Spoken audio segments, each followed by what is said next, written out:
My rich aunt left me $7 million. The parents who abandoned me at a bus station 20 years ago suddenly showed up at the will reading. They told the lawyer I was mentally unstable and that they were filing for a conservatorship to protect me and my inheritance. They smirked, thinking they had me cornered. They didn't know my aunt had left me one last secret weapon. It wasn't money. It was a little black ledger notebook. And the moment my lawyer opened it, their smug smiles disappeared forever. Before I tell you what was in that notebook, let me know in the comments where you're watching from. And if you have ever had to fight family for what is rightfully yours, please hit that like button and subscribe. You won't want to miss what happens next. The air in Mr. Sterling's office was heavy and thick. It smelled like rich cedarwood, old law texts, and the metallic tang of fresh sorrow. My sorrow. I sat in a high-backed leather chair that felt enormous and isolating. My severe black suit was uncomfortably tight against my skin, a physical reminder of the day's formality. I was 28 years old, and the one person who had been my anchor in this chaotic world was irrevocably gone. I felt nothing, just a deep, terrifying emptiness, like a hollowed-out tree stump. All the vital structure had turned to dust. The room itself was designed to command respect. Floor-to-ceiling glass offered a sprawling, indifferent view of the Atlanta skyline, but all I registered was a monotonous, gray expanse. The walls were adorned with diplomas and accolades, testaments to Mr. Sterling's long, successful career. But titles and success meant nothing in the face of this absolute finality. The silence in the room was a stifling shroud. Across the massive, polished mahogany table, Mr. Sterling regarded me with compassionate, weary eyes. He was far more than just my Aunt Alara Vance's legal counsel. He was her oldest confidant. He was a distinguished, older gentleman, African-American, his salt and pepper hair precisely styled, his three-piece suit impeccable, even though the occasion was anything but. He had been a consistent, reassuring presence since I was 8, since the day my aunt rescued me filthy and terrified from that public transit hub and ushered me into her vibrant life. He was the only true family I had ever known. He had toasted me at my college graduation and offered quiet, practical advice when I launched my small digital marketing agency. He was a bastion of safety. He cleared his throat, his voice a deep, resonant murmur, a soothing contrast to the sharp edges of my pain. Audrey, I know this moment is profoundly difficult. Alara was truly exceptional, more than a client to me, she was a cherished sister. I attempted to nod, but my throat felt constricted, packed with something dense and immovable. I couldn't formulate a single word. My gaze was fixed on a solitary framed photo on his desk, him and Aunt Alara at a major charity gala, both caught mid-laughter, alive, and radiantly happy. A raw, fresh spike of pain pierced through my numbness. She adored you fiercely, he continued, sensing my inability to speak. She was intensely proud of the woman you've become, your tenacity, your strength, your independence. She followed your business closely. He placed his steady, dark hand on a formidable, leather-bound folio resting between us. It looked aged, profoundly significant. Alara was also a woman of extraordinary foresight. She understood this day would arrive. She loved you so deeply, Audrey, that she meticulously planned for it. She planned for, well, for everything. I understood the implication of everything. It meant them. The individuals who shared my genetic blueprint but had completely forfeited their role in my life. The ones who hadn't bothered with a phone call, a postcard, or even a basic text message for 20 years. A chilling sense of foreboding, distinct from my grief, began to coil in my stomach. I desperately wanted the ordeal to end. I longed to return to my aunt's now empty house in the Ansley Park neighborhood, to retreat into her bedroom, and sink into sleep for a long, necessary week. The silence there was overwhelming, yet it was my silence. It was safe, secured by Aunt Alara's unconditional love. We will handle this swiftly. Mr. Sterling murmured gently, as if discerning my thoughts. I know you need rest. We must simply navigate the legal formalities. He adjusted his reading glasses. The room was deathly still. I could discern the faint, measured rhythm of the tall grandfather clock in the corner, a sound that usually comforted me but now felt like the countdown of my remaining composure. I could hear the frantic drumming of my own pulse in my ears. He opened the folder. The subtle, expensive rustle of the thick paper was jarringly loud in the quiet. Alara Vance, he began, his voice clear, formal, adopting the measured authority of his profession, being of sound mind and body, do hereby declare this to be my last will and testament.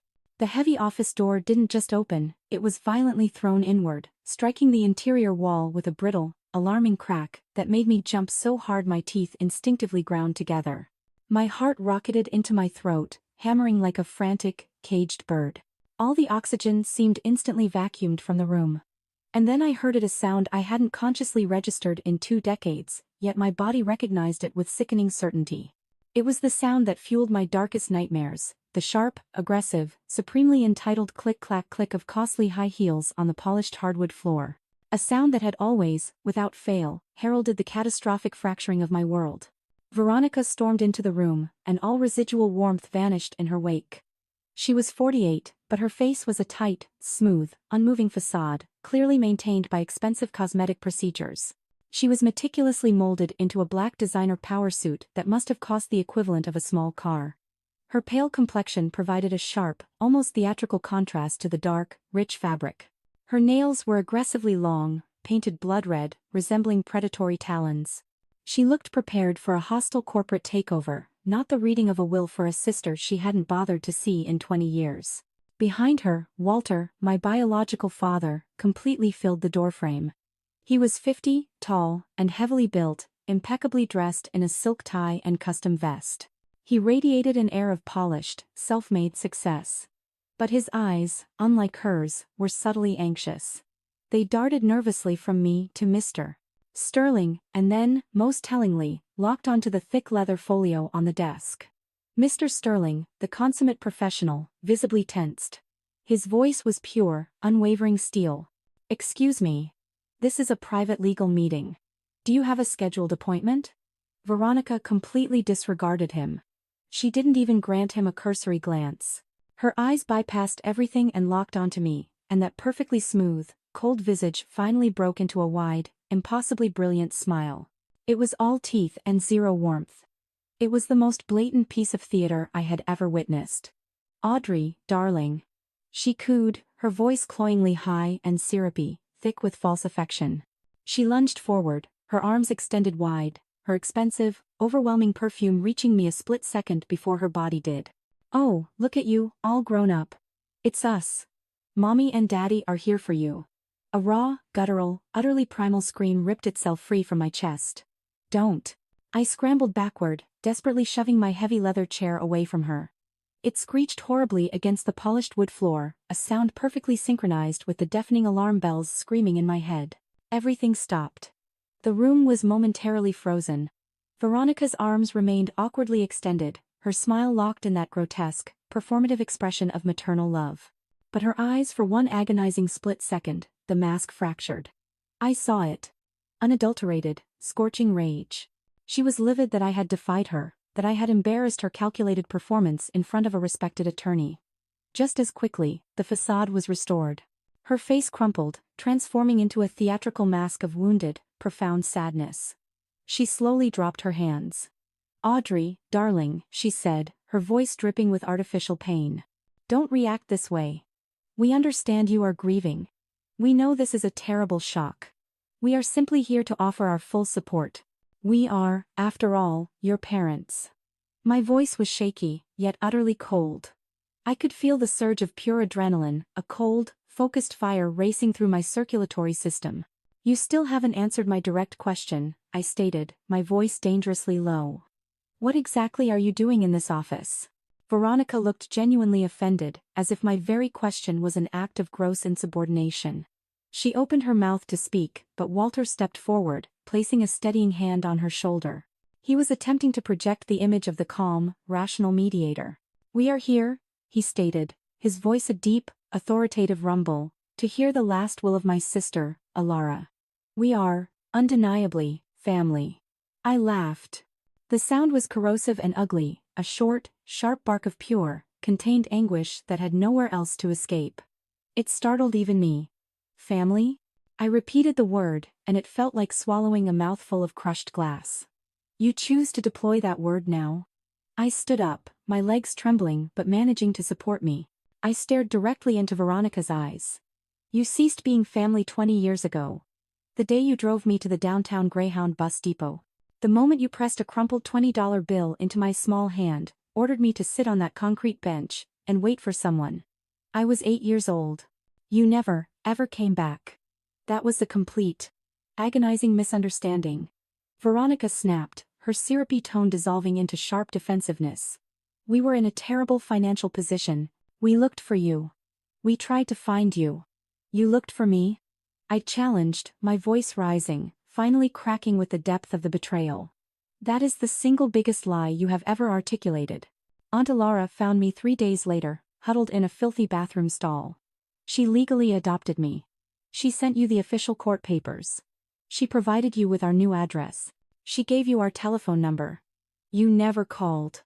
Not once. Not for a single birthday. Not for one Christmas. Not when I graduated high school. Not when I graduated college. But now? Now my aunt is dead, and you are here. So, I will ask you again, with absolute clarity, what are you doing here? That is quite enough, Mr. Sterling interjected, his voice in absolute command. He looked pointedly at Veronica and Walter. You are not listed on the required guest registry. In fact, Miss Vance explicitly stipulated in her attached instructions that you were to be excluded from this proceeding. I must insist that you vacate the premises. Walter didn't acknowledge him. He simply smiled a thin, cold, unsettling smile. He took a calculated step forward, moving past Veronica, closer to the desk. And his eyes were not on me, the daughter he was supposedly ecstatic to reunite with. They were completely and utterly glued to the thick, leather-bound folio on Mr. Sterling's desk. The will. We are not going anywhere, Walter stated, his voice smooth as expensive whiskey. We are here for my sister's will, and we are here for our daughter. Mr. Sterling glanced from Walter's arrogant, self-satisfied face to Veronica's impatient one. He looked at me, his eyes clouded with acute concern. I offered him a small, firm nod. I wanted this excruciating process concluded. He sighed a heavy sound of frustration and reluctantly resumed his seat. He clearly despised their presence, but professionalism dictated his actions. He picked up the will. Very well, he said, his voice clipped and frigid. Let us proceed. He replaced his glasses and began to read, his voice adopting a formal, steady, professional drone. He bypassed the preliminary legal jargon, skipping past the generous, kind bequests Aunt Olara had left for her local faith community, the regional animal rescue where she found her beloved terrier, and a new scholarship fund she established at her high school alma mater. Veronica was practically vibrating with barely contained impatience. She started tapping her aggressive red fingernails on the leather armrest of her chair. Tap, tap, tap. The sound was sharp, rhythmic, like a tiny, insistent hammer chipping away at the dense silence. It was the only sound besides Mr. Sterling's monotone voice. Walter merely leaned forward, his posture coiled like a hunting snake, his eyes absolutely fixed on the document in Mr. Sterling's hands. He was meticulously absorbing every syllable. Mr. Sterling turned a page, the slight rustle of the substantial paper made me jump. He paused, seemingly steeling himself. And now, he said, his voice softening slightly as he read my aunt's own carefully chosen words. For the remainder of my entire estate, this encompasses, but is not exclusively limited to, my primary residence in the Ansley Park neighborhood of Atlanta, Georgia, all of its contents, my extensive art collection, and all liquid assets, including stocks, bonds, and cash held in all bank and investment accounts. Veronica instantly stopped tapping. The oxygen in the room became noticeably thin. I held my breath, bracing myself. With a total estimated value, Mr. Sterling continued, of $7 million. I saw Walter's eyes visibly dilate. A brief, satisfied, hungry smile flickered across his lips, a flash of absolute victory before he abruptly forced his features back into a mask of appropriate, serious concern. Mr. Sterling took a deep, final breath before reading the concluding sentence. I leave all of it, in its entirety, without condition and without reservation. To my beloved niece, the woman I have always considered my true daughter in my heart, Audrey Brooks. The room plunged into silence. $7 million. It wasn't just a number, it was an impenetrable shield. It was a financial fortress. It represented a lifetime of my aunt's diligent work. Her profound love. Her unshakable belief in me, all condensed into one single, powerful legal declaration. I couldn't catch my breath. My vision blurred as the tears I had been fiercely suppressing all day finally broke free, hot and fast, streaming down my cheeks. It wasn't a feeling of happiness. It was the heavy, crushing realization of her final, overwhelming act of love. The silence was violently shattered by a high-pitched, mocking shriek. Ha ha! Ha! Veronica threw her head back and laughed. It was a cold, high-pitched, utterly repulsive sound that reverberated off the expensive wood-paneled walls. It was the sound of complete disbelief and derision. $7 million? She cackled, stabbing a long, red, nailed finger directly toward me. To her? She looked at Mr. Sterling as if he were criminally insane. The old woman truly lost all grip on reality. This girl, she spat the word out as if it were a vile insult, can barely manage her own affairs. She's essentially a child. She's a wreck. She's probably leveraged herself into massive debt already. The rage erupted in me so swiftly and powerfully, it nearly strangled me. I am 28 years old, I stated, my voice low and shaking. I successfully operate my own thriving business, and you will not dare talk about me as if I am not physically present in this room. A business? Walter sneered, his voice saturated with feigned pity. You mean that small computer blog of yours? He unfolded himself slowly, rising to his full height like a predatory animal stretching. He avoided looking at me. He looked straight at Mr. Sterling, and that smug, openly triumphant smile returned, wider this time, absolutely brimming with confidence. He had been waiting for this precise, calculated moment. That, he said, his voice suddenly smooth and menacing, is precisely why we are here, Mr. Sterling. Actually, Mr. Walter, he said, his voice cutting through the dense, nervous silence like a razor-sharp blade. The reading is not quite finished. Veronica scoffed, waving her hand with aggressive dismissiveness. What else could possibly be left? It's completely irrelevant. The assets are legally frozen. On the contrary, Mrs. Veronica, Mr. Sterling stated. He slowly, deliberately, and with palpable dramatic effect, turned the final page of the will. There is one final, crucial provision. He lowered his gaze and read, his voice clear, powerful, and utterly filling the enormous room. Final clause. In the event that any person related to me by blood, or not, formally challenges this last will and testament, or attempts to gain financial or legal control over my niece, Audrey Brooks, by any means, or attempts to declare her mentally unstable or unfit to inherit. He paused. He lifted his eyes from the paper. He did not look at me, he looked directly at Veronica and Walter. His gaze was weighty, like a judge's gavel held suspended, ready to fall. I have placed in the sole care of my attorney, Mr. Sterling, a sealed safe deposit box. This box, to be opened only by Audrey upon such a challenge, contains all the necessary documentation, evidence, and final instructions required to protect her future and execute my true, uncompromised wishes. The air in the room went absolutely still. Veronica's smug, cemented smile faltered and cracked. What? What is that supposed to mean? Mr. Sterling closed the thick leather folio. The sound was a soft, definitive thud. He leaned forward, his hands clasped firmly on the desk blotter. It means, Mrs. Veronica, Mr. Walter, that by filing your petition for an emergency conservatorship this morning, a clear legal action you have, by statutory definition, formally challenged this will. You have explicitly attempted to gain financial control over Audrey's newly acquired assets, including her entire inheritance. He let the devastating words hang suspended in the silence for a terrible, prolonged second. And in doing so, you have just officially activated Alara Vance's final line of defense. Congratulations. The color instantly drained from Veronica's perfectly sculpted face. Walter's confident, arrogant expression completely collapsed. He looked precisely like a man who had just been violently punched in the solar plexus. They stared, their mouths slightly ajar, their faces slick and rapidly turning pale with cold sweat. They had marched, blindly arrogant, straight into a meticulously planned trap. And my Aunt Alara, even operating from beyond the grave, had just sprung it with devastating accuracy. I left Mr. Sterling's office, my heart thumping so hard I could feel the vibrations deep in my throat.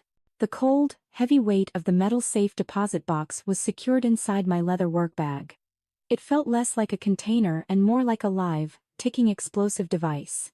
My mind was reeling. Conservatorship, mentally unstable, history of self-harm. They were weaponizing a decades-old lie, a 20-year-old fabrication, to try and systematically erase me. All I wanted was to reach Aunt Alara's house in Annesley Park. It was more than merely a structure, It was the only genuine home I had ever truly known. It was my sacred sanctuary. It was the beautiful brick estate where Aunt Alara taught me the perfect technique for baking her legendary cornbread, where we would sit quietly on the wraparound porch and share deep laughter, where she held me tight when nightmares of that bus station still woke me screaming. It was the singular place on earth where I felt safe and truly belonged. I finally managed to insert my new key into the massive front door lock.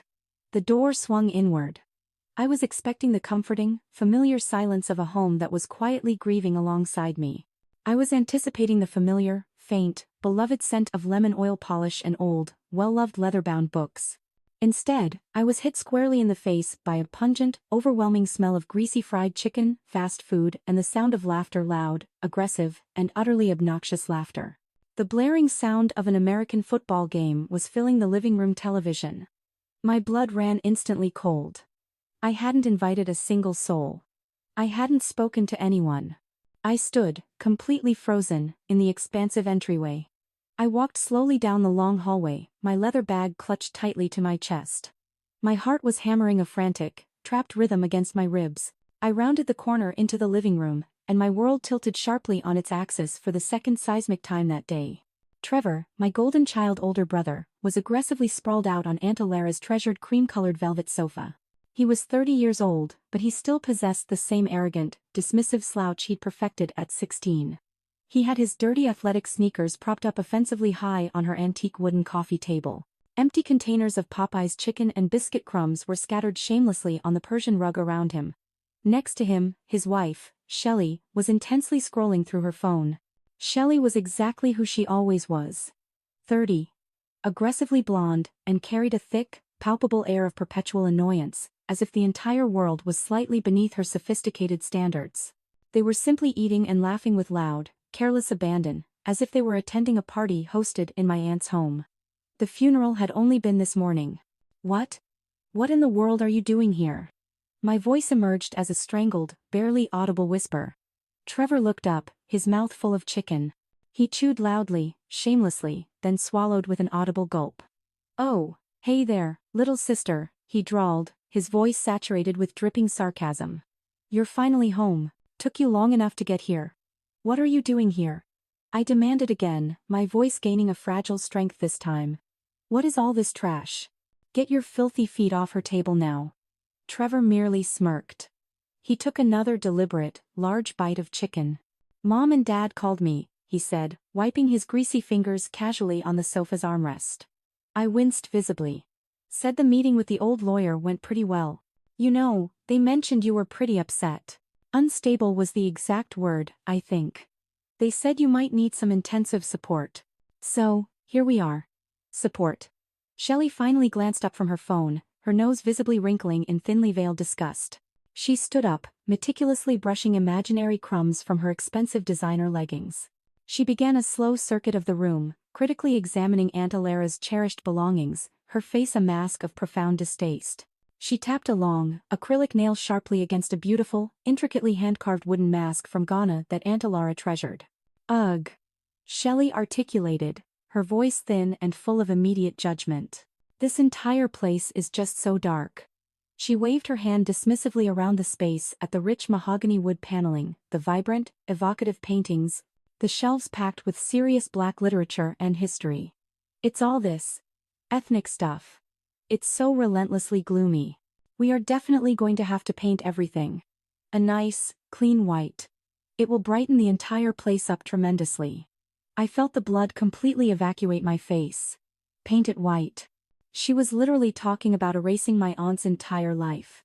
Erasing me.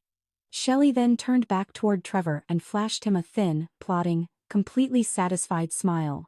"The primary bedroom upstairs is perfect, honey. It captures the very best afternoon light. That, of course, will be ours." My bag, containing the crucial metal box, suddenly felt impossibly heavy, like it weighed 1,000 pounds. I was completely speechless. They weren't just briefly visiting, they were systematically moving in. "Get out," I finally managed to say. My voice was low, and it was vibrating with a deep, cold, pure rage that honestly startled me. "Get out of my house, both of you, now." Trevor simply roared with laughter, a short, loud, barking sound devoid of all humor. It was the exact same laugh he used when he deliberately snapped my bicycle frame in half when I was 10, then told me I absolutely deserved the consequence. "Nah, we can't do that," he challenged, dropping his feet to the floor. Shelley stepped close beside him, patting his arm, the two of them forming an arrogant, unified front against me. "Your parents were abundantly clear, Audrey, honey," she said, her voice dripping with that identical fake, cloying pity. "You aren't well. You cannot be left alone. You might do something crazy." She looked me up and down, a nasty, smug little smile settling on her face. "We are here to watch you. You should probably just get completely accustomed to it. We're here to stay. At least until your parents officially take over with the conservatorship." The rage that hit me next was so pure and so bone-chillingly cold it nearly made me lightheaded. My hands, still clutching the strap of the bag containing the metal box, were shaking uncontrollably. Not from fear this time, but from absolute, incandescent fury. "Get out," I repeated, my voice now lethally low. "Both of you, get your filthy feet off my aunt's furniture. Take your trash and immediately vacate my house, or I am calling the police." Trevor actually threw his head back and laughed again, a loud, scoffing noise. "Call them," he challenged, his greasy smile finally fading as he leaned closer. "Go right ahead, Audrey. Pick up your phone. What exactly are you planning to tell them?" "Officer, help me. My big mean brother is eating lunch in my house." He dramatically gestured toward the chicken containers. "What's the crime here? Eating food? You are trespassing," I yelled, my voice finally cracking under the pressure. "This is my house. Aunt Alara Vance left it entirely to me." "Did she?" Trevor sneered. "Or did she leave it to the unstable girl who is clearly not fit to competently manage her own affairs?" "That's precisely what Mom and Dad are currently petitioning the court with. That's the official story, Audrey." My blood ran cold and thick. You knew," I whispered. "You knew about the conservatorship petition. You're actively part of this scheme. You're not my brother." I shrieked the words, which ripped out of me tasting like bitter ash. "You were never my brother. You're just the worthless bully who stole $200 of my dishwashing money when I was 12 so you could buy those new Jordans. And when I told Mom, she slapped me. She slapped me for supposedly lying about her golden boy." Trevor's face darkened instantly. He hated being reminded of that particular, shameful incident. He stood up, intentionally using his significant height advantage to try and completely intimidate me. He was at least a foot taller than I was. "You still haven't forgotten that?" He spat, his voice full of disgust. "My God, you're pathetic.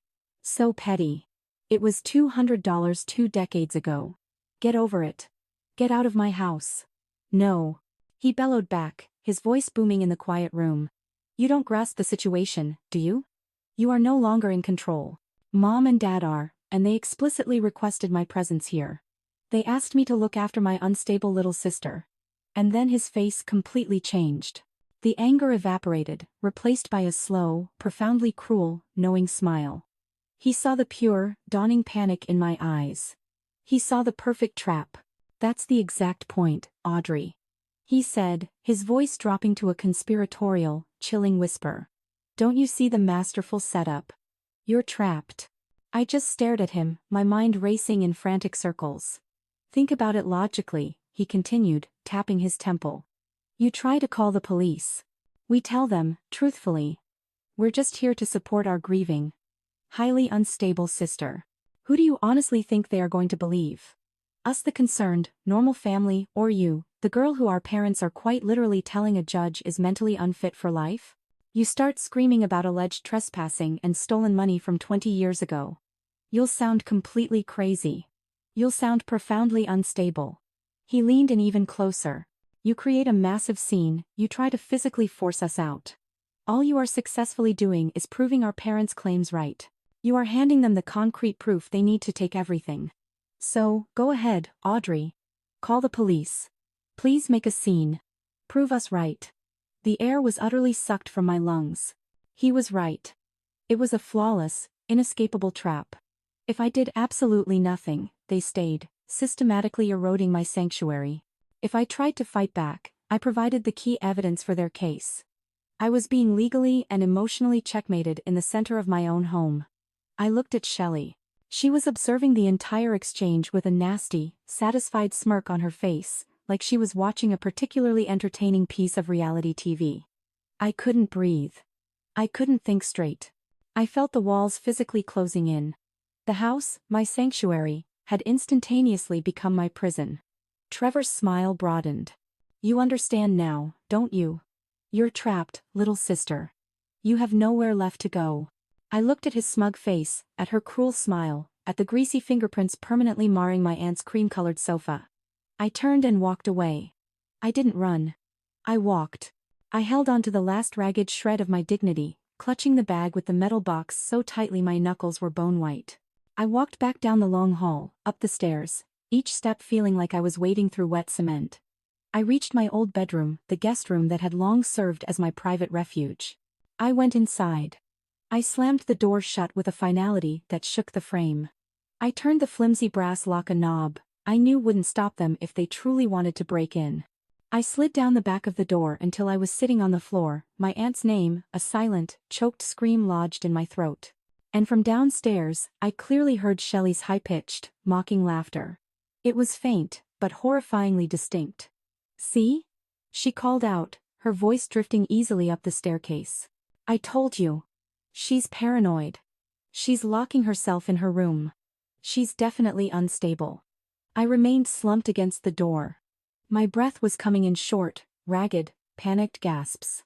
Downstairs, I could still clearly hear Shelley's sharp, high-pitched laugh and Trevor's booming, self-satisfied voice. They were actively celebrating. They had successfully backed me into a completely isolated corner in my own home, and they were savoring every second of it. I was shaking a deep, cold tremor that originated in my chest and spread outward to my very fingertips. I was trapped, utterly, completely, and legally checkmated. They were right. If I called the police, I would look exactly like the paranoid, unstable person they were meticulously painting me to be. My hand was still instinctively clutching the strap of my bag containing the crucial metal box. I pulled the bag onto my lap. My fingers fumbled with the clasp before I finally ripped it open. The metal box was frigid to the touch. It was heavy, solid, and palpably real. In a world that had instantaneously devolved into a surreal nightmare, this box was the one singular anchor of reality I possessed. It was the last deliberate thing Aunt Alara had touched. It was her final, calculated move in a chess game I hadn't even realized she was playing on my behalf. With trembling hands, I retrieved the small, cold key Mr. Sterling had provided. I slid it into the lock. It turned with a satisfying, clear click. I lifted the heavy metal lid. Inside, there was no ostentatious jewelry, no neat stacks of cash, only paper. Old, crisp, meticulously organized stacks of paper. On the very top lay a single envelope. My name, Audrey, was inscribed on the front in my aunt's familiar, elegant handwriting. I pulled it out. The paper felt thick and expensive. I broke the seal and unfolded the letter. My dearest Audrey. It began. Instantly, I heard her voice in my mind clear as crystal, warm, strong, and completely saturated with love. My dearest Audrey, if you are reading this letter, it means the worst has transpired. It means I am gone. And it means Veronica has finally shown her hand. I squeezed my eyes shut, a fresh, brutal wave of grief hitting me so hard it stole my breath. My sister, her voice continued, your mother. She was always a broken, empty thing. She was a bottomless pit of corrosive jealousy that could never be filled. She resented my career success. She envied my freedom. But most fiercely, she envied the undeniable fact that I had you. She could never, ever forgive me for saving you from them. My brow furrowed in confusion. Saving me? There is a profound truth you must finally know, Audrey. A truth I have guarded from you, fiercely, to ensure your protection. I wanted to wait until you were older, stronger. I suppose that time is now. You are 28. You are more than strong enough. I read the next line, and my entire world came to a complete, sickening halt. You have to know the truth, baby. The terrible lie they built everything on. You were 8 years old. That fire, yes, it was Trevor. I always knew it was. But that is not the deepest secret. The secret is what transpired at the bus station. Veronica did not abandon you, Audrey. It was not a sudden mistake. It wasn't a moment of desperate panic. It was a business transaction. My heart stopped beating. She called me 3 days prior. She explicitly stated you were damaged goods. She said you were out of control. She claimed she and Walter couldn't tolerate you any longer. She told me they wanted a fresh, clean start without you. She knew how absolutely much I loved you. She knew I would pay anything to save you. So, she made me a calculated offer. I couldn't breathe, the air trapped in my lungs. She didn't abandon you, Audrey. She sold you to me. A memory sharp, blindingly bright, and brutally painful flashed violently in my mind. A scene I had successfully suppressed for 20 years. Me, age 8, being roughly yanked by the arm out of the car. Veronica's long nails digging into my small skin. Sit here. She hissed, shoving me onto the hard, cold plastic bench of the Greyhound station. And don't you dare move. Someone is coming to collect you. Mommy, I had whimpered, clutching my threadbare backpack. I'm afraid. Where are you going? Please don't leave me. She had knelt down, her face terrifyingly close to mine. Her eyes were utterly cold, like black river stones, and she spoke the words I would never, ever forget. I am not your mommy anymore. Back in my room, I was openly sobbing. A raw, ragged, soundless scream tore from my chest. I wasn't abandoned. I was sold. My vision blurred with blinding tears, but I forced myself to read the final line on the page. She demanded $50,000 in cash, my aunt's voice stated in my head, now full of a cold, ancient, weary anger. I met her at a roadside diner. I paid her. I would have paid $1 million. I would have paid anything to get you permanently away from her toxic influence. I dropped the letter, my whole body trembling uncontrollably. $50,000. That was my fixed price. I sat there on the rough wood floor, the crumpled letter clutched in my fist. The words sold echoed mockingly in the silent room. $50,000. That was my final price tag. The overwhelming grief I felt, the deep, agonizing loss of my aunt was suddenly and completely eclipsed by a new, focused emotion. A cold, sharp, and terrifyingly clarifying anger. It instantly burned away my tears. It completely steadied my shaking hands. My aunt had not simply left me money. She had bequeathed me an arsenal. I wiped my tear-streaked face. My breath was no longer a sob, but a slow, controlled, steady inhale. I looked back into the metal box. My movements were no longer frantic or panicked, they were deliberate and surgical. Beneath where the letter had lain, there was another document. It was folded neatly, the paper thick and slightly yellowed with age. It looked official. I unfolded it. My eyes scanned the top line. It was a legal instrument. The title was aggressively typed in all capital letters. Contract of Parental Rights Relinquishment. My heart hammered against my ribs, but my hands were steady. I read the text. It was dry, precise legal language. But it stated in no uncertain, unmistakable terms that for the sum of $50,000, Veronica and Walter fully and irrevocably terminated all parental rights to me. And then I saw the bottom of the page, the signatures. Veronica's was a flamboyant, narcissistic swirl. Walter's was a heavy, dark, decisive slash. And beside them, a notary stamp embossed, official, and ironclad. And the date. The date was exactly 20 years ago. The day I was left on the bus station bench. This was it.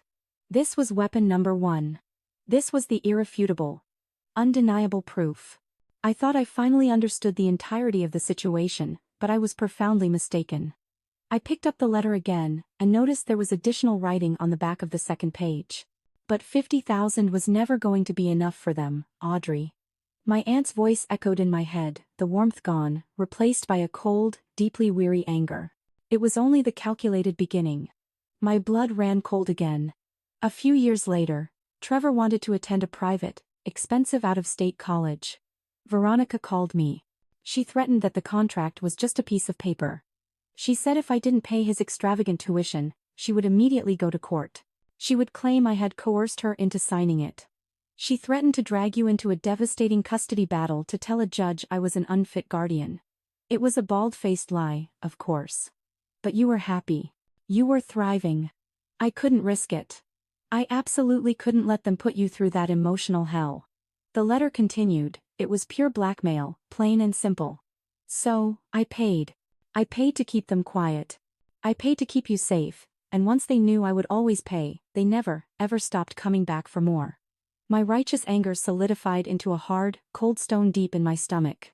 I looked back into the metal box.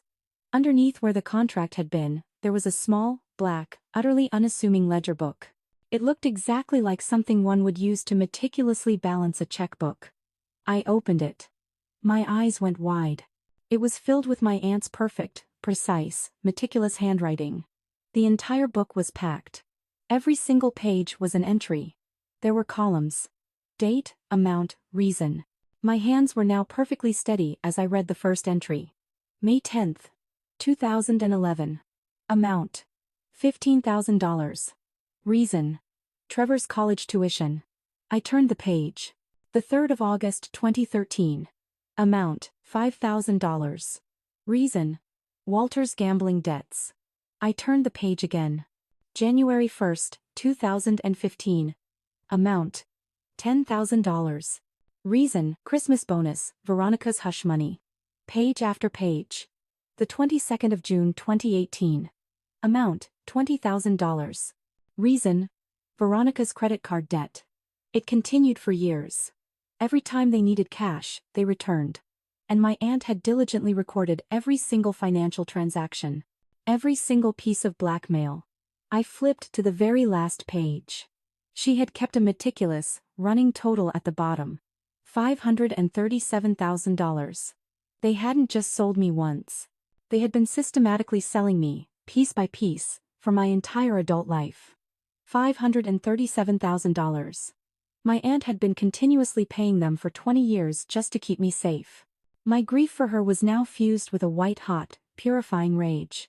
They hadn't just sold me.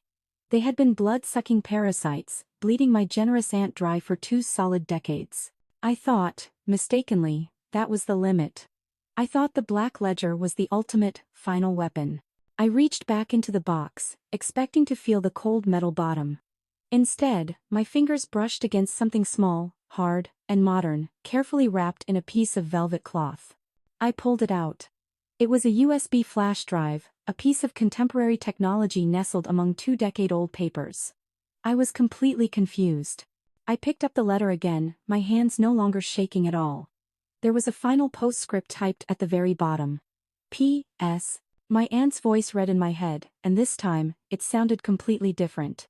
It wasn't sad or angry, it was the calm, cool voice of a chess master about to declare checkmate. Veronica believes I am weak. She thinks this illness has rendered me soft and senile. She called me Audrey. She called me 3 weeks ago on a video chat to gloat and detail her entire plan. She told me how she was going to prove I was incompetent, how she was going to have me declared unfit to manage my estate, and how she was going to systematically steal everything from me, including you. My blood ran ice cold. She thought I was a dying old woman. She had absolutely no idea I was recording the entire, detailed conversation. Use this wisely, my daughter. She handed you the rope. Let her use it to hang herself. I love you, Alara. I stared at the small piece of plastic and metal in my hand. A video recording. A complete recording of Veronica detailing her entire criminal conspiracy. Bang, bang, bang. A violent, rattling, aggressive pounding on the bedroom door made me leap, abruptly pulling me from the distant past and slamming me back into the terrifying present. Audrey. It was Shelley's shrill, mocking voice, heavily muffled through the wood. Are you going to hide in there all day long? You really should come out. Your parents are actively on their way over here now. They just called Trevor. Another bang, harder this time. They have excellent news from the court, Audrey. They secured a temporary order. It's all happening. You're going to be taken care of now. Her high-pitched laugh followed, floating sickeningly under the door crack. Good news. They were coming. They had secured a court order. They believed they had decisively won. I looked at the black ledger in my lap. I looked at the 20-year-old contract. And I looked at the USB flash drive in my hand. I swiftly grabbed my laptop from my bag, my movements now fast, smooth, and utterly deliberate. I sat firmly on the edge of the bed and booted it up. I jammed the USB drive into the port. A single video file appeared immediately on the screen. I stared at it. I could still clearly hear Trevor and Shelley downstairs, their voices loud and celebratory, already making careless plans for spending my aunt's money. Good news. I whispered to the closed door, my fingers hovering steadily over the trackpad. Let's see who truly has the good news now. I took a deep, steadying breath. The cold, clarifying rage had completely burned away the panic. I could feel the reassuring weight of the black ledger in my jeans pocket. The sharp edges of the folded contract felt like a protective shield against my chest. The USB drive was a small, hard, world-changing secret in my hand. I unlocked the bedroom door. The click of the brass lock was loud and decisive in the small room. Downstairs, the loud laughter and boisterous voices continued. They were in the kitchen, my aunt's kitchen, the absolute heart of the home. I could clearly hear Trevor's booming laugh, Shelley's high-pitched giggle, and the deeper, now confident tones of my parents. They sounded precisely like people celebrating a colossal victory. I walked down the stairs, each step firm, measured, and deliberate. My home no longer felt like a terrifying prison. It felt like a carefully mapped-out battlefield. And I was, finally, completely armed. I turned the corner into the kitchen. The scene was an absolute violation. All four of them were present. Trevor was aggressively leaning against the counter, casually sipping a beer. Shelley was perched on the kitchen island, still scrolling through her phone, her dirty outdoor shoes resting offensively on the wooden stool where Aunt Alara Vance used to sit while preparing meals. Walter was frowning intensely, looking over a stack of mail, my aunt's private correspondence. And Veronica. Veronica had the refrigerator door wide open. Her face was twisted into a grimace of pure, unfiltered disgust. Ugh, look at this. She vocalized, her voice dripping with disdain. She held up a limp bunch of kale as if it were contaminated waste. Kale, quinoa, wheatgrass juice. It's absolutely no wonder she was so frail and sick all the time. Alara was always so strange, so bizarrely ascetic. She was healthy, I stated. My voice was quiet, but it sliced through their careless chatter like a razor blade. All four of them instantly froze. They turned to look at me, surprised. I was no longer the hysterical, weeping girl who had frantically run upstairs. I was just standing there, utterly still. Walter was the first to regain his composure. A slow, predatory smile spread across his face. He dropped the mail onto the counter. Ah, Audrey. There you are, darling. He boomed, walking purposefully toward me. We were just celebrating. We have wonderful, absolutely wonderful news for you. He attempted to put his heavy arm around my shoulder, but I took a hard, quick step backward. He frowned for a fleeting second, then his smile returned, even wider and more confident. We just came directly from our lawyer's office, he announced, clasping his hands together like a proud, magnanimous father. The judge reviewed our emergency petition. He agrees that you are currently in a vulnerable, highly emotional state. He's fast-tracking the hearing. It will be in court next week.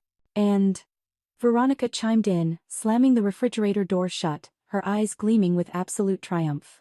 He granted us temporary emergency supervision. I simply stared at them. I allowed the thick silence to hang in the air. What exactly does that mean? Veronica laughed a short, condescending sound. Oh, honey, what that means, in small, simple words that you can understand, is that until the judge officially sees you, not one single financial decision can be legally made without our direct, explicit approval. You can't write a check. You can't use a credit card. You can't even pay the utility bill. She swept her arm dramatically around the beautiful kitchen. Everything is frozen, under our complete control. For your own protection, naturally. Trevor, still leaning casually against the counter, raised his beer bottle in a mocking toast. See? Good news, he sneered. I told you. You really should be nice to us, little sister. He patted his own pocket. Maybe if you learn to cooperate, be a good girl, Mom and Dad will consider giving you a nice little allowance from your own money. He and Shelley both laughed, a united, arrogant sound. The four of them stood there, an impervious wall of entitlement and greed, their faces smug and openly triumphant. They genuinely believed they had won. They thought they had utterly broken me. They were just waiting for me to cry, to scream, to fall apart to definitively prove their case. I remained quiet.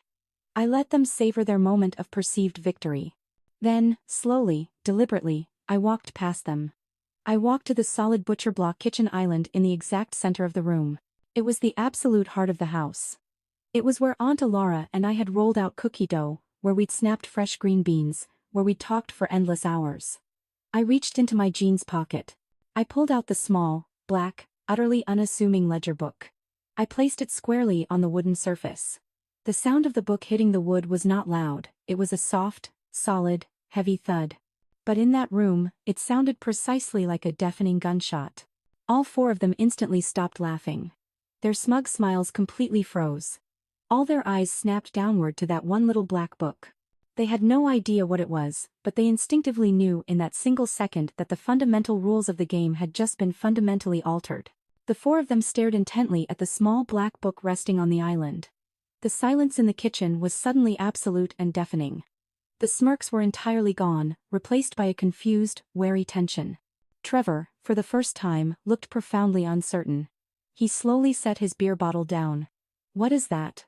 Veronica finally asked, her voice sharp and immediately suspicious. "More of your aunt's weird journals?" Trevor let out a nervous, forced laugh, attempting to recover his bravado. "What did she leave you? Her diary? That's utterly pathetic, Audrey. Look, just accept the allowance. Be a good girl for once." I looked up from the book. I didn't look at Veronica or Walter. I looked directly at my brother. "Trevor. An allowance?" I repeated, my voice quiet, but it carried effortlessly across the room. "You mean, like the allowance Aunt Alara Vance has been paying you, Mom, and Dad for the last 20 years? Veronica's face tightened dangerously. "What? What in God's name are you babbling about? Don't be utterly ridiculous." "I'm not," I said calmly. I placed my hand flat on the cover of the black book. Aunt Alara was meticulous. She kept records of everything. I opened the ledger. The old paper crackled slightly. I turned to the first page. "Let's see," I said, my voice conversational, as if I were reading a mundane grocery list. "Here's the first large one. The 10th of May 2011. Amount: $15,000. I looked up at Trevor.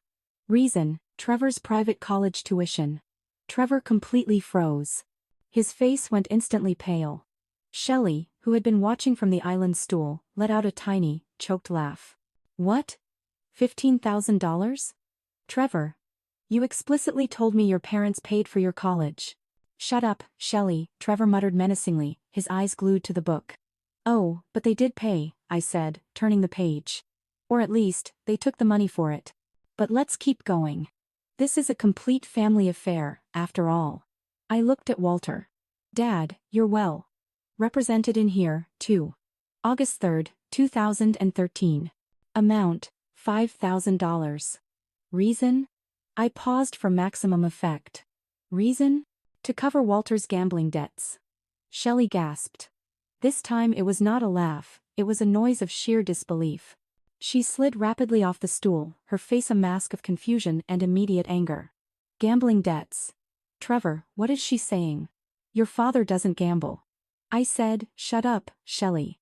Trevor yelled, his voice sharply cracking with panic. "She's lying. It's all a pile of lies." "Is it?" I asked, maintaining a calm, even tone. "The original bank transfer records are all secure in my lawyer's office, but this is a very detailed, itemized summary." I turned another page, looking squarely at Veronica. Her face was ashen, drained of all color. "Ah, here you are, Mom. June 22nd, 2018. Amount: $20,000. Wow. Reason: to pay off Veronica's department store credit card debt. $20,000. $20,000? Shelley whispered, her eyes wide with sudden realization. She looked pointedly at Veronica's designer suit, at her expensive handbag. She was finally, slowly connecting the obvious dots. "Trevor, you told me your mother was financially savvy. You told me that was a separate inheritance." "It's not just that," I said, flipping deliberately through page after page, making sure they could all see the endless, damning columns of numbers. "It's all here. January 1st, 2015, $10,000. Reason: Christmas bonus, Veronica's hush money. March 30th, 2019, $7,000. Reason: Trevor's car repairs." Shelley's voice was shaking badly. "Trevor, we paid for those car repairs. I paid for them. I used my entire work bonus. Where did that $7,000 actually go?" Trevor merely stared at her, his mouth opening and closing uselessly, no sound emerging. I closed the book with a soft, definitive thud. It totals, I said, my voice echoing slightly in the dead silence of the kitchen, $537,000. An allowance. My aunt has been paying you, my whole life, as blackmail. Pure and simple. To keep you permanently away from me? To keep you quiet? Shelley spun on Trevor, her face white with incandescent rage. You lied to me. All this time you've been taking money from this poor old woman. You told me she was the crazy one. You told me your family was successful and legitimate. Shut up, Shelley. Trevor roared, his panic finally erupting into pure, uncontrolled rage. Walter had been completely silent, his face a mask of disbelief and dawning horror. But now he moved. He lunged violently across the kitchen island. His hand was outstretched, his eyes wild with desperation. Give me that book. He yelled, his voice a desperate, guttural growl. You little brat. You fabricated all of that. You're lying. He clawed desperately for the book, his fingers just inches away from the cover. I instantly snatched the book back, pulling it tightly to my chest just as his fingers violently grazed the leather. Don't you dare touch me. I yelled, my voice sharp, clear, and immensely strong. He looked genuinely startled by my sudden, aggressive fierceness. I took a hard step backward, my eyes locking onto his. It doesn't even matter now. It's all entirely backed up. It's all been digitized. My lawyer has the originals of every single bank transfer. This, I said, holding up the small black book. This is just a copy. My copy. Walter's face was a mask of fury and utter disbelief. Shelley was staring at Trevor, her eyes wide with profound betrayal. Gambling debts? You lied to me. You've been lying to our entire family. Shut up, Shelley. Trevor yelled, his voice cracking with pure, abject panic.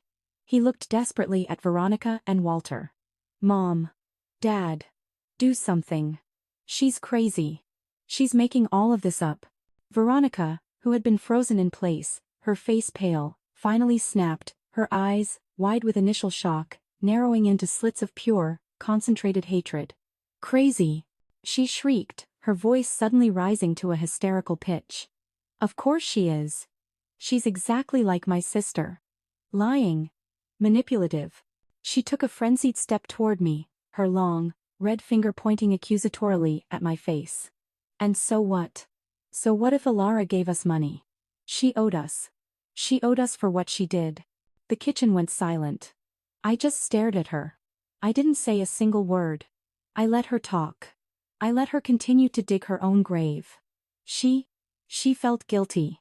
Veronica continued, frantically scrambling for a justification. She knew she was wrong. She knew she had no right.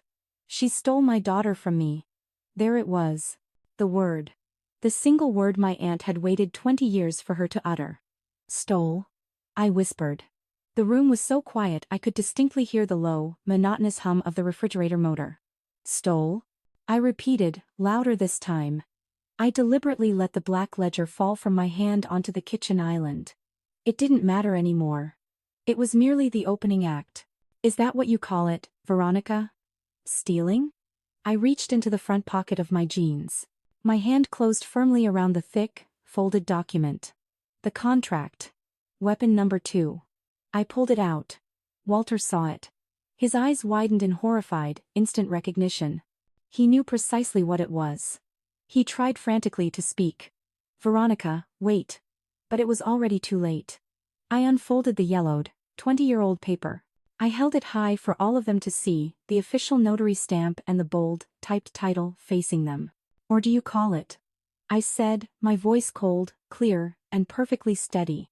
A contract of parental rights relinquishment. Veronica stopped breathing entirely, her eyes locked rigidly on the paper. She couldn't speak. $50,000, I stated, my voice echoing in the dead silence. That was the negotiated price. My price. $50,000 in cash in explicit exchange for you permanently terminating all legal rights to me, forever. That wasn't stealing, Mom. That was a calculated sale. Walter stumbled backward like he had been physically shoved hard. He leaned heavily against the counter, his face a sickly gray. He remembered signing it. Veronica just stared, her mouth opening and closing uselessly, but no sound emerged. She was completely trapped. Shelley's jaw had literally dropped to the floor. I held the silence for a long, terrible moment. I watched her mind frantically race, watched her try to invent a new lie, a fresh escape. Finally, she found her voice. It was not a yell. It was a low, desperate, venomous hiss. "You think you're so smart, don't you?" She spat at me, pure malice in her tone. "You think that pathetic piece of paper means anything? It's utterly worthless. It's just an old piece of paper." She took a step closer, her confidence returning a desperate, false bravado. "We are your parents. That is simple biology. That is an unchangeable fact. And the court will always believe us over you. They won't see a contract. They will see an unstable, paranoid, grieving girl lashing out, telling wild, crazy stories to smear the very parents who are simply trying to save her. You have absolutely no idea what you're doing right now." "That's a very interesting legal theory," I said. My voice was unnervingly calm. "That a judge will just casually ignore a notarized, sealed contract." Veronica sneered. "He will, when we show him the medical reports. The concrete proof that you are, and always have been, unstable." I nodded slowly. "Ah, yes. The proof? You mean the forged medical report you filed with your petition this morning? The one about the fire when I was 8? The one that claims I have a history of self-harm?" Walter, who had been silent and gray-faced, finally spoke. He saw his last opening. He saw his crucial lie, and he clung to it like a life raft.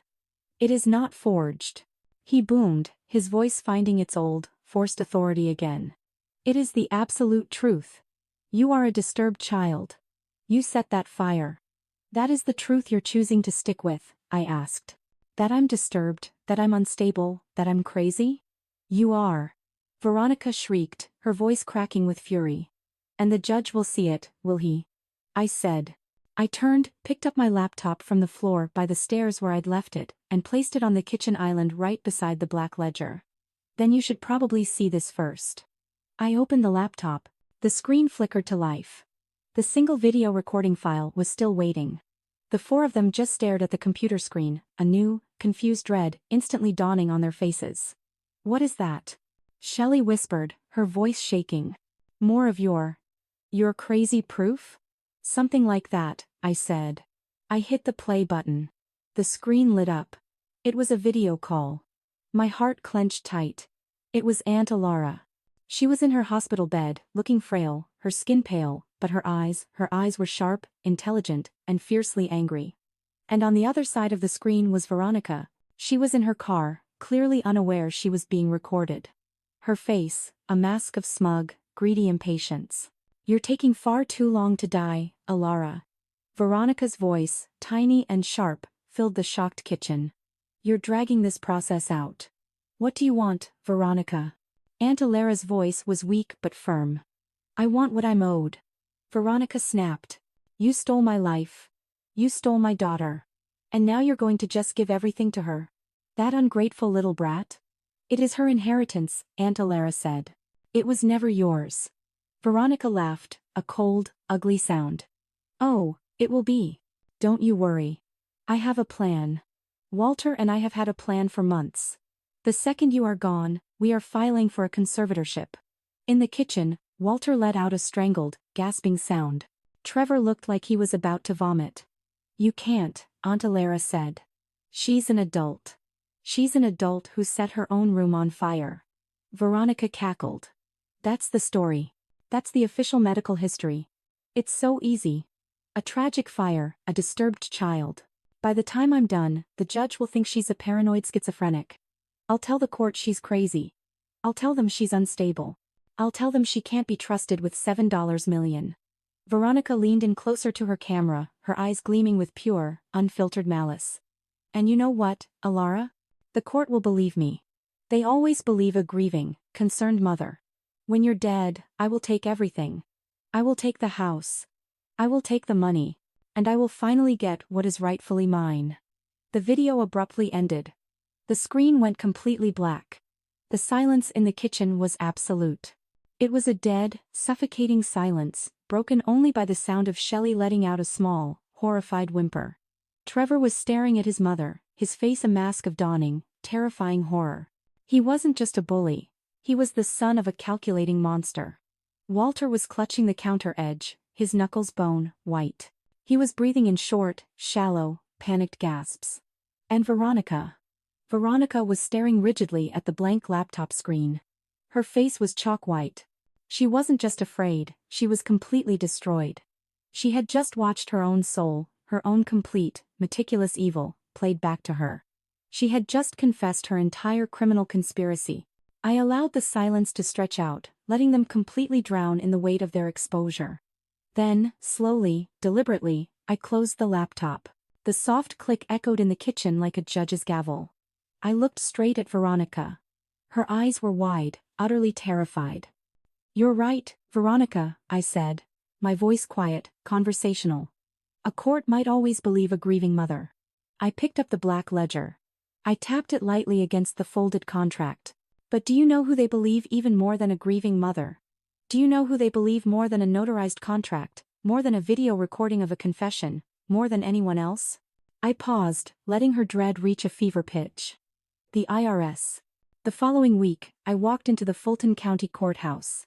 The air was cold, impersonal, and sterile. It smelled distinctly of old paper, industrial floor wax, and latent anxiety.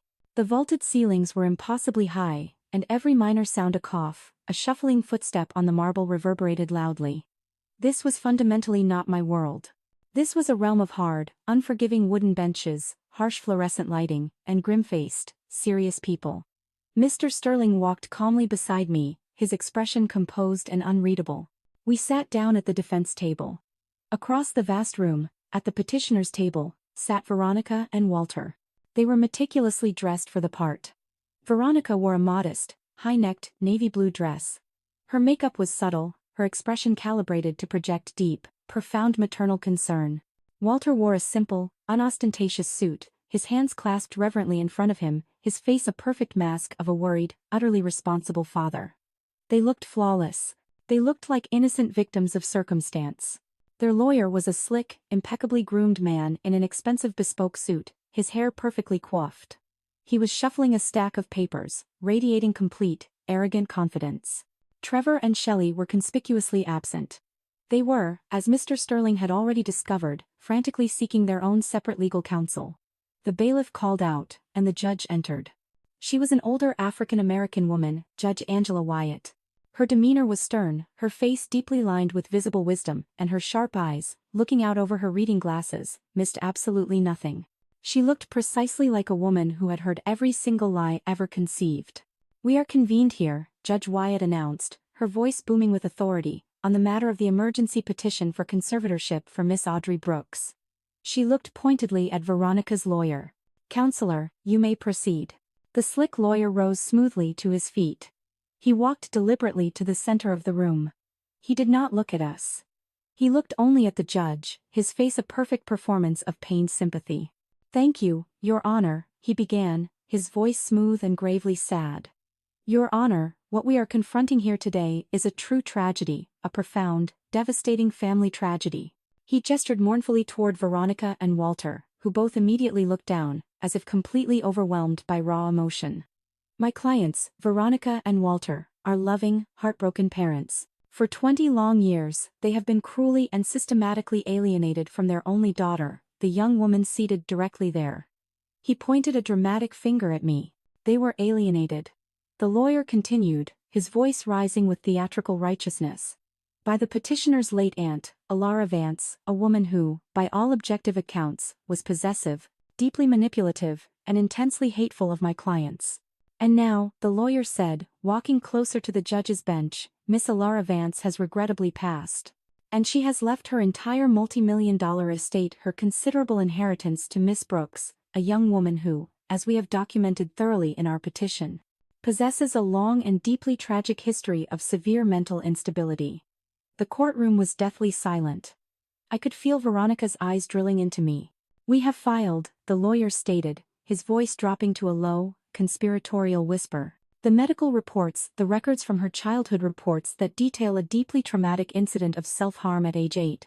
When Miss Brooks deliberately set her own bedroom on fire." I held my breath. The lie sounded chillingly official, so clinical, in this cold, formal room. She is, by all clinical definitions, a vulnerable person. The lawyer pressed on relentlessly, and now, deeply grieving and understandably overwhelmed, her underlying paranoia has become extreme. She is lashing out. She is hysterically accusing her own parents, these two loving people, of wild, fantastical, and profoundly hurtful things. She genuinely believes they are trying to steal from her. She believes they are part of a malicious conspiracy. He turned and looked directly at me, his eyes filled with manufactured pity. Your Honor, my clients are not motivated by greed. They are terrified for their daughter's safety. They are here today to undertake the hardest, most painful action any parent can ever face. They are here to save their child from herself. They are asking for this conservatorship, not to control her money, but purely to protect her, to secure her the professional help she so desperately and obviously requires. The lawyer offered a slight nod. His performance was complete and sat down. The silence that followed was dense and heavy. Veronica dabbed at a dry eye with a pristine tissue. Walter shook his head slowly, as if burdened by deep sorrow. They were exceptionally good actors. Judge Wyatt looked at their lawyer for a long, hard moment. Then she looked at Veronica and Walter. Finally, her gaze moved. It swept deliberately across the room and landed directly on me. Her eyes were sharp, analytical, and utterly impossible to read. Miss Brooks, the judge said, her deep voice cutting cleanly through the silence. These are exceptionally serious allegations. Your parents have submitted medical documentation that appears to strongly support their claims of your instability. What precisely do you have to say in response to this petition? I stood up slowly. My legs felt completely steady. The cold, clarifying rage from the kitchen was still present, but now it was meticulously forged into something hard, sharp, and resilient, like tempered steel. I looked directly at Veronica's lawyer. I looked at Veronica and Walter. And then I looked straight at Judge Wyatt. Your Honor, I said, my voice clear and strong, echoing slightly in the quiet room. I am not unstable. I am not paranoid. I paused, allowing the words to sink in fully. I am just very, very well informed. Judge Wyatt raised a single, skeptical eyebrow. What exactly does that mean, Miss Brooks? It means, I said, that my aunt prepared me, meticulously, for this exact day. Mr. Sterling stood up composedly beside me. Your Honor, in response to the petitioner's claims regarding Miss Brooks' competency, we would like to present Exhibit B. He placed the small black ledger book onto the overhead projector. The courtroom's large screen flickered to life, immediately showcasing the first page of my aunt's meticulous handwriting. This, Mr. Sterling said, his voice booming with quiet authority, is a ledger kept by Miss Alara Vance for 20 years.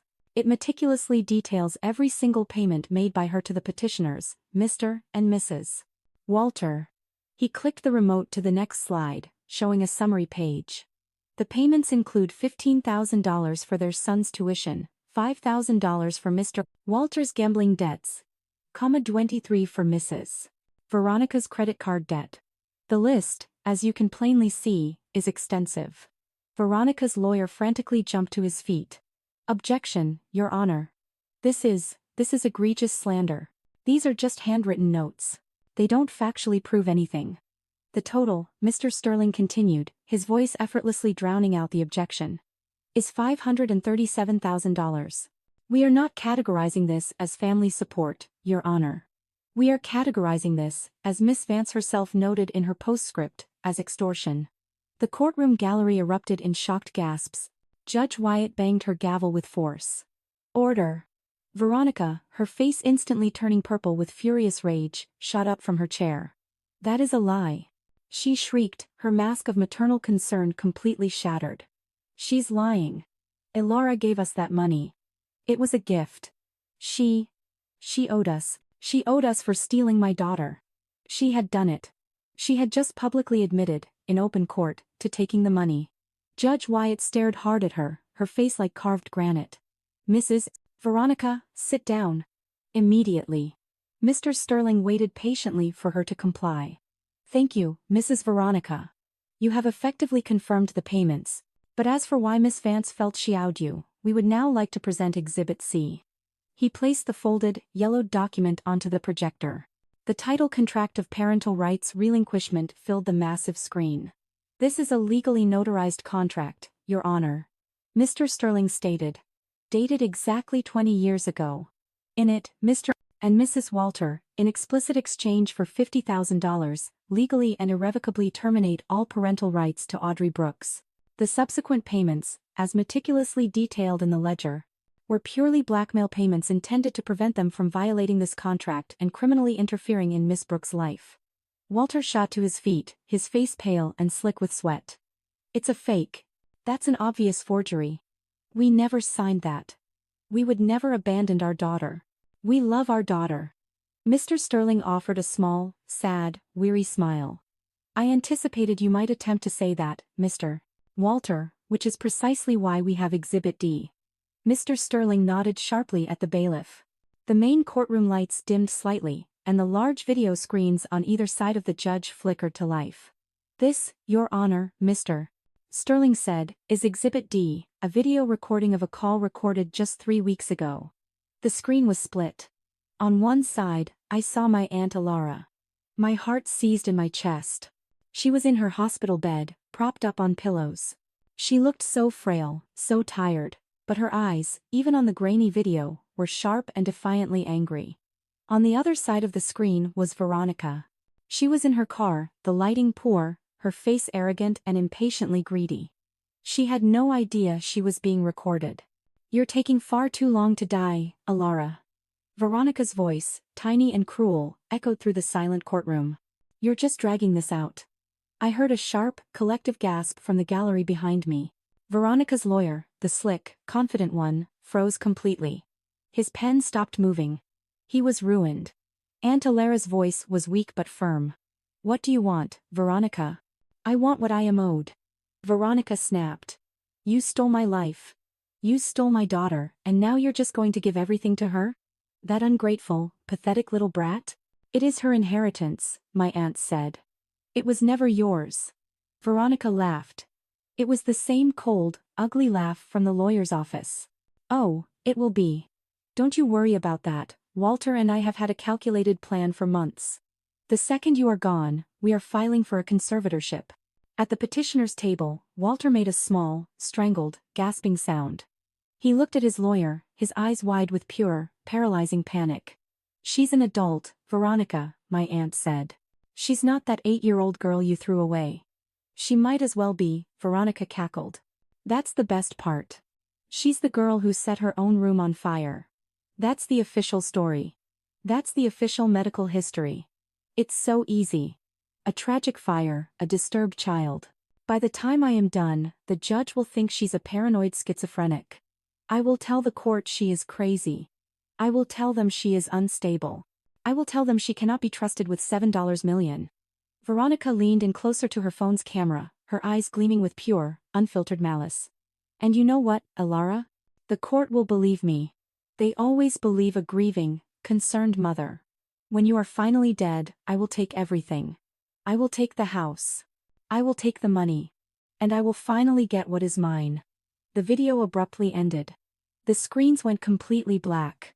The silence in the courtroom was absolute. It was a heavy, suffocating, dead silence. I could hear Veronica's lawyer letting out his breath in a long, slow, defeated hiss. In the back row, where I hadn't even registered them, I saw Trevor and Shelley. They had been formally ordered to appear. Shelley's face was ashen. She looked at Trevor, her eyes wide with horror, and instinctively grabbed his arm. Trevor, looking utterly terrified, nodded. Quietly, like rats abandoning a sinking luxury ship, they both stood up and slipped out the side door of the courtroom. While everyone was still rigidly staring at the blank screens, I slowly turned my head. I looked at Veronica and Walter. They were frozen in place. They were not just pale, they were a sickly gray. They were staring up at Judge Wyatt, their faces masks of pure, unadulterated horror. They were two common criminals who had just been forced to listen to their own complete confession. Judge Wyatt slowly removed her reading glasses. She polished them deliberately, her movements slow, measured, and utterly in control. She put them back on. She looked at Veronica. She looked at Walter. Her face was like unforgiving stone. "Mrs. Veronica," she said, her voice dangerously quiet. Mr. Walter. Judge Wyatt leaned down from her bench. Her face was a mask of cold, controlled fury. The entire courtroom was so quiet I could distinctly hear the sound of Veronica's ragged, panicked breathing. Her slick lawyer was staring intensely at his notes, his face pale, as if he simply could not believe the catastrophic evidence he had just heard. He was completely silent. He had no possible defense left. Mrs. Veronica, Mr. Walter, Judge Wyatt said again, her voice low and dangerous, cutting through the silence like a knife. This court has heard your petition. You came in here today under the calculated guise of being concerned parents. You filed sworn statements, including a forged medical document claiming your daughter, Miss Brooks, is mentally unstable and a danger to herself. She leaned forward, her eyes narrowing severely. What this court has just witnessed is not a hearing for a conservatorship. What this court has just witnessed is the catastrophic unraveling of a criminal conspiracy. This is concrete evidence of profound, calculated fraud. This is evidence of perjury. This is evidence of a criminal attempt to defraud Miss Brooks of her rightful inheritance. Veronica's lawyer, finally finding a last scrap of voice, shot to his feet. Your Honor, I must object. My clients they were emotional. That video recording, it's taken grossly out of context. Clearly, Mrs.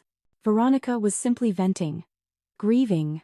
Sit down, counselor, Judge Wyatt commanded, her voice like thunder. Sit down before I hold you in contempt of this court. Are you seriously trying to tell me that a detailed, multi-month plan to file a fraudulent medical report and knowingly lie to a court of law is merely venting? The lawyer instantly sank back into his chair, his face slick with defeat and sweat.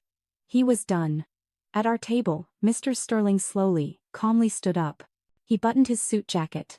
He looked at Veronica and Walter, not with anger, but with a kind of profound, weary sadness. Your Honor, he said, his voice respectful, but utterly firm. Just one final matter for this court to consider. Judge Wyatt nodded at him. Proceed, Mr. Sterling. We have established, Miss Sterling said, that my late client, Miss Alara Vance, was a meticulous and law-abiding citizen. Her taxes were filed perfectly, every single year of her life. She accounted for every dollar. We have also established, by their own sworn admission, that Mr. and Mrs.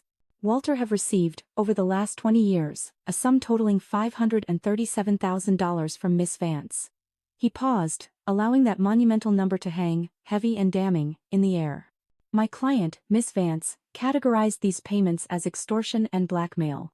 Mr. and Mrs. Walter have claimed today, in open court, that these payments were simply gifts.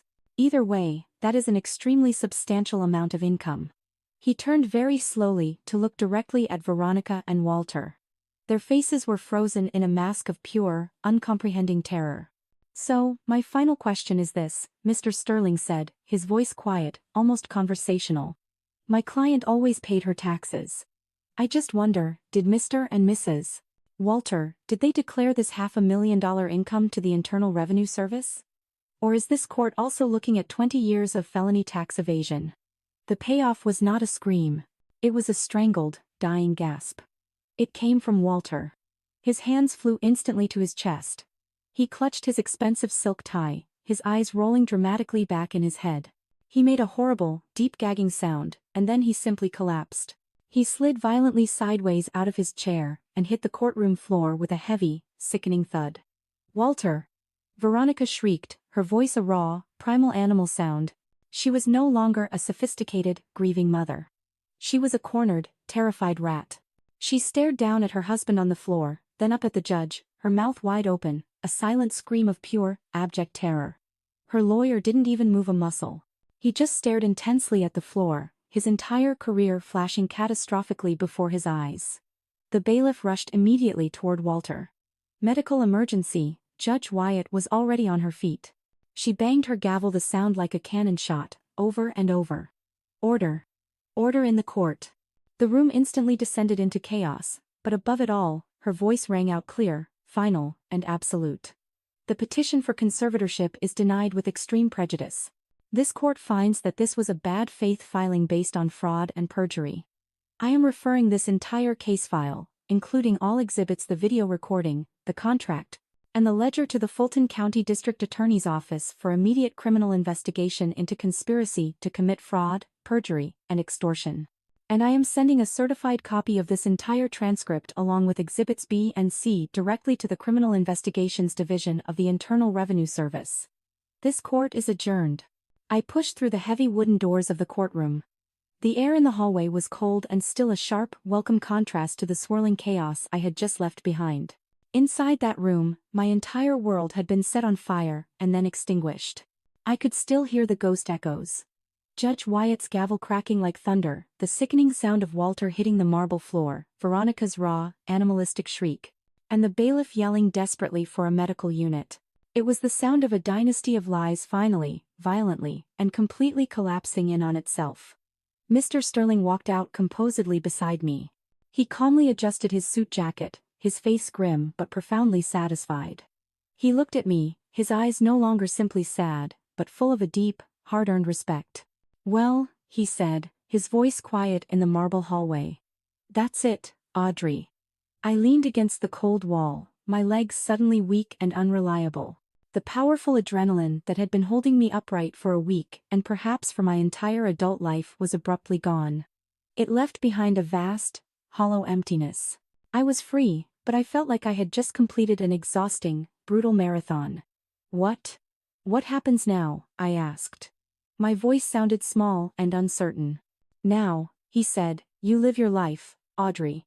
He set his briefcase down and looked directly at me. "They will not be bothering you again. Ever. The conservatorship petition is denied," he stated. "The legal freeze on your assets is completely lifted.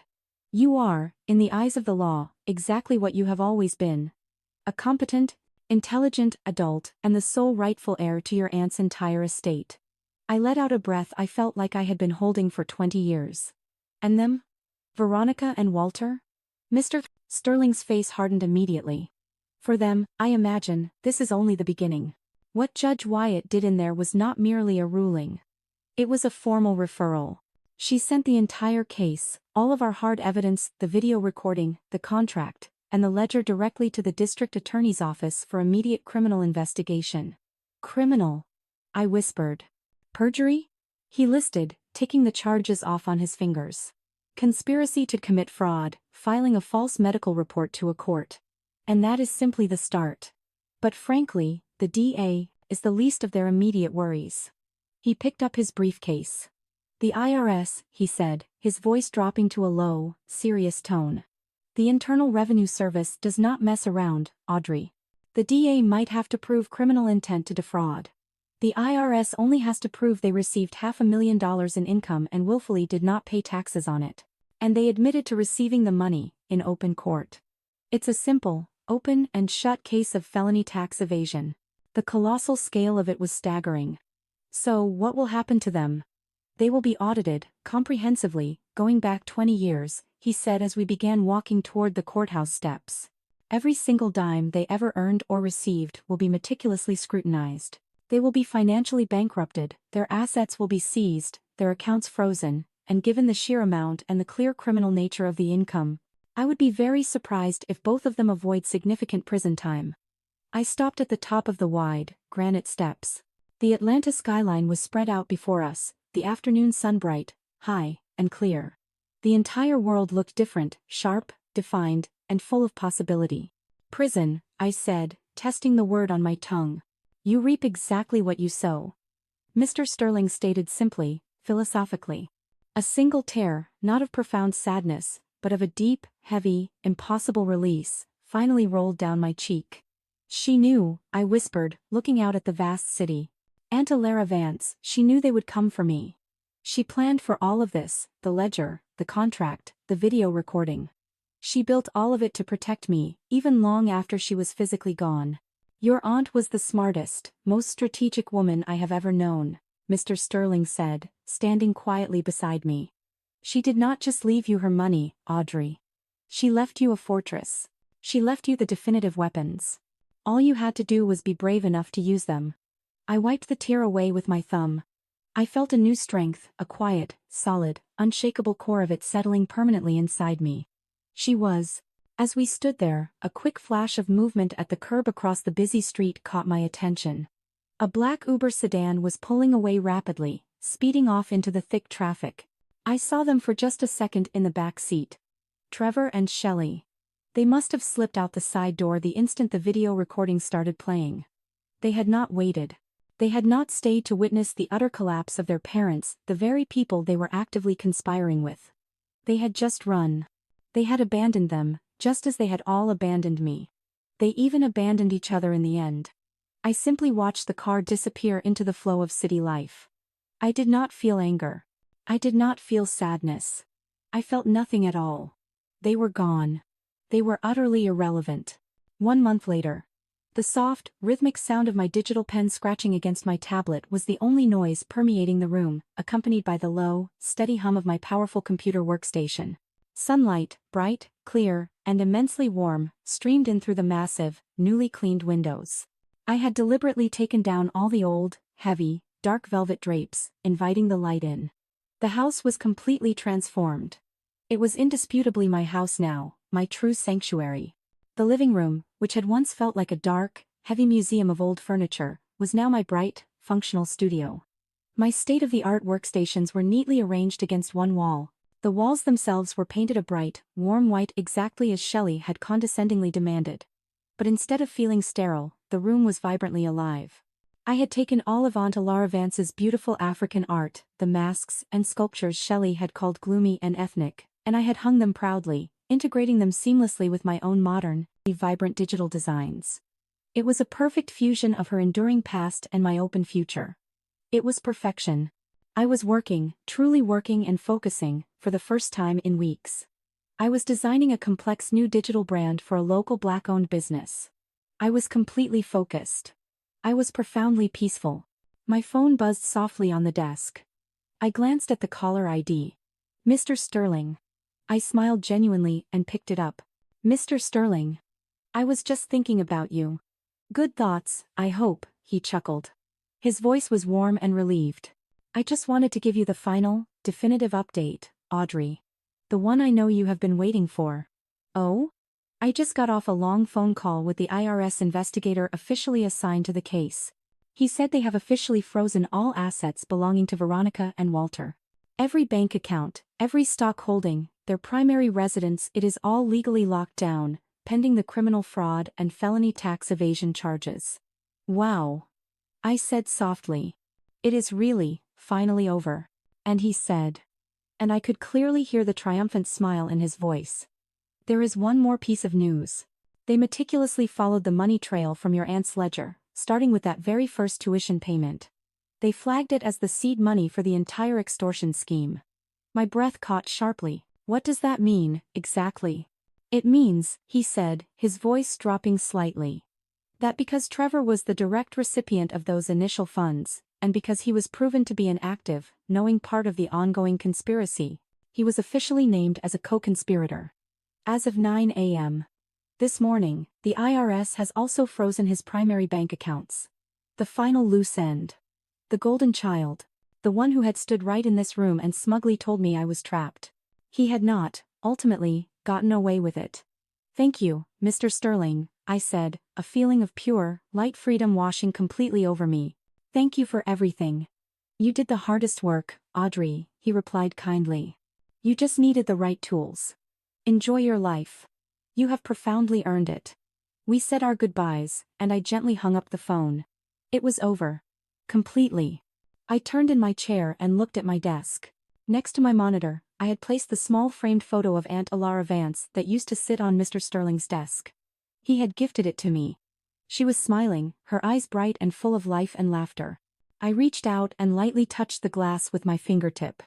I am free, Auntie. I whispered to the photo. They are gone. You were right, you prepared me for everything. You gave me the weapons I needed to save myself. I turned back to my work. A new design. A new idea. A new, open life. And for the first time in a very long time, I smiled a real, genuine, uncomplicated smile, and I got back to work. The greatest defense against those who try to define you with insidious lies is to arm yourself with undeniable, cold hard truth. This story teaches us that while greed and calculated deception can successfully construct a powerful, suffocating illusion, that illusion completely shatters when confronted with cold, irrefutable evidence. True strength isn't just about surviving the attack. It's about possessing the quiet, fierce courage to retrieve and use the definitive weapons, the contract, the ledger, a video recording that those who truly loved and protected you left behind. Real love doesn't just nurture and comfort. It fiercely protects and empowers you with the means to win your own impossible battles, even when that love is no longer physically present by your side. Have you ever discovered a secret weapon from your past that gave you the unexpected strength to save your future? Have you ever had someone believe in you so completely they protected you even when they were gone? I would love to read your story in the comments below.